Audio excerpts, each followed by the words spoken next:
I mean, think about it. You mentioned the backup quarterback. He was 3 for 11, right? Yeah, he played even statistically worse, but honestly, it didn't make much of a difference at the time. It's bizarre to me that he played as much as he did, though, because I definitely understand from watching this much football, from playing this many sports. I definitely understand hey, you know what? We're going to come out at halftime, give you a series. If you can't get your feet right, we're going to put in the backup. But out of halftime, it was we're putting in the backup, and then we're putting in the backup for a quarter plus because Bowman was Are you playing sure that Bowman wasn't bad. injured? Yeah, I mean, Are Gundy you afterwards sure? said, You I sure he mean, didn't tweak something? the press conference afterwards, Gundy was asked straightforward, "Hey, was Bowman injured? Was he in?" And he said, and Gundy just says point blank, "Nope, we're not getting good quarterback play." Well, that's almost the exact quote. We were not getting good quarterback play. Want to settle him down, and that to me just I I have a hard time with that because we've got a guy on our roster named Zane Flores who has been Matt Rule was trying to recruit away at the last minute to start over Dylan Regola, excuse me, Nebraska kid right now who's lighting it up, and also Zane Flores. He was a redshirt last year, so now he's a redshirt freshman this year. I just don't get a point in playing Rangel, honestly, the backup, because it's like we're doing him a solid or something, saying, hey, if something happens to Bowman, we're going to play you. Please stick around because we didn't know how Flores was going to be. And so we got to make good on our word in a conference game like this when it was a 10-point game coming out of half. That just seems so odd to me. Why would you not see what Flores has? I know it's a horrible situation to throw a kid in who's a redshirt freshman into a top 25 matchup but it's at home. It's a 10-point game. So I can talk all sides out of both sides here, but I really just do not understand playing Rangel. We've seen him play a I mean, lot. is there anything out of coming out of camp that would say that he's kind of turning a corner or turning around or looks good in camp or anything like that? All fall camp was Flores is the next greatest thing. Can't wait until he can get under, under center, or in the shotgun either way. And the guys that I done a lot of podcasting with here at Oklahoma State Pistols Firing Blog, they ran through 100 simulations of the Oklahoma State football season through College Football 25 for whatever it's worth. The one thing that happened, if it did happen with Oklahoma State, was they put in Zane Flores to try to change it up because the guy can just make. He was known as, I mean, haven't seen him touch the football, have not seen him touch the field for Oklahoma State, but he's been seen as a guy who's going to be the next guy for Oklahoma State, who's a very athletic but very, very good quarterback. He's like if Avery Johnson. The rumors are, right? It's all rumors. So who knows? It just would have been more fun as an Oklahoma State fan to sit there in the stands yesterday and go, all right, well, this is what Flores looks like against a Utah team. Because we've seen Rangel play in when it was a three-headed Oklahoma State trio last year, and Gunnar Gundy and Alan Bowman, Rangel were all suiting up. And then the year before, when Sanders was If you injured, got we three saw Rangel quarterbacks, play. you got no quarterbacks. That's Yeah. what that means. It's the same thing at Florida right now. Oh yeah, but we've seen Rangel play. This is the third year now that Rangel's taken snaps for Oklahoma State in a weird enough situation. We saw him play after Spencer Sanders went down. We saw him play last year to start out the season, and we saw him this weekend too. And he's never showed something of like, oh my gosh, look at that dynamic mobility. He did show a couple of times that he could make a couple passes that looked a little But bit. They had a little bit more strength in him. do you want to throw Flores in a tight game versus a ranked opponent when you guys are undefeated going into it? Do you really want to throw Flores through the Lions' den there?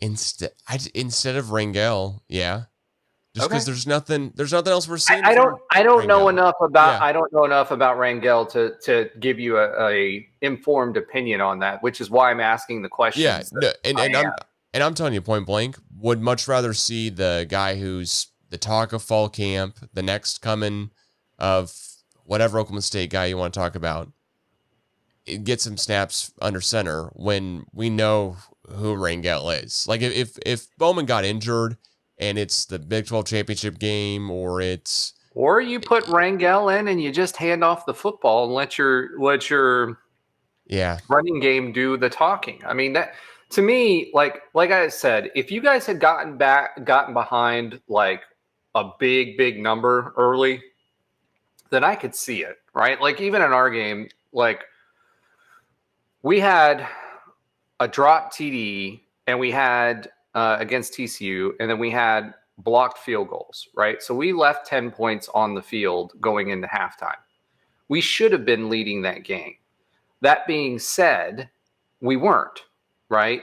But we went back to what we do well. And what we do well is we run the ball really, really well. And then we allowed KJ to pass the ball. And KJ was injured. He had bruised ribs coming out of that game because we were basically using him like almost like a quasi triple option quarterback, right? So because he's basically like a fullback, he's 260 pounds, 6'4", and he was, I mean, these are P5 linebackers that are 240 pounds, and you've got a quarterback that's with a full head of steam that's basically sloughing you off, right? But he got hit in the backfield and he got bruised ribs. But at the end of the day, if your quarterback's off, you get him into a rhythm with short passes so that he gets his confidence back, and you hand the ball off or do short passes to your running back to get him in space and allow him to make some yards and get his timing right with some shorter passes. I mean, that's what you would do. Gundy didn't choose to do that, but I'm not there in practice to see what these players are capable of in practice, what they're showing week by week. And, you know, so I hate to do that, right? Like I said, Mike Gundy is making a lot more money than I am right now. Now, hopefully I'm going to change that, sometime soon, because all the businesses that I'm involved in.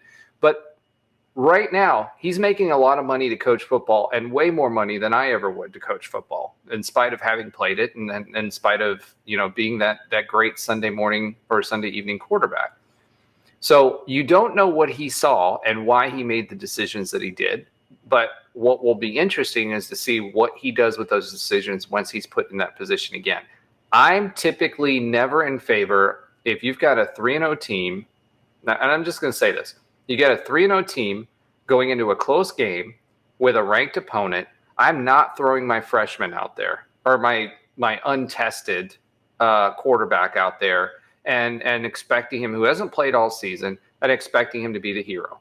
I'm not doing it. It's not that time. To be clear, I would have just never taken Bowman out. I mean, Bowman's a 23-year-old, 7th year, like settling him down at halftime. Another octogenarian quarterback, yeah. Yeah, I mean, Dr. Bowman is the common, funny term, right? Like, is the guy like showing up and doing the, pistols firing, getting us a 15-yard penalty when we're going down to score against Arkansas, trying to tie up the game?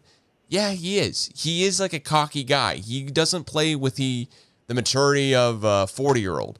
But by the same point, if all options are on the board, would not have put anyone else in besides Bowman.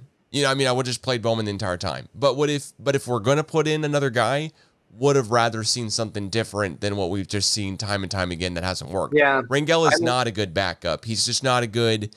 He doesn't have a Taylor Heineke-esque where you're getting a different flavor of something, and it throws them off for a little bit, and then you can kind of get some success with that. He just doesn't have something different.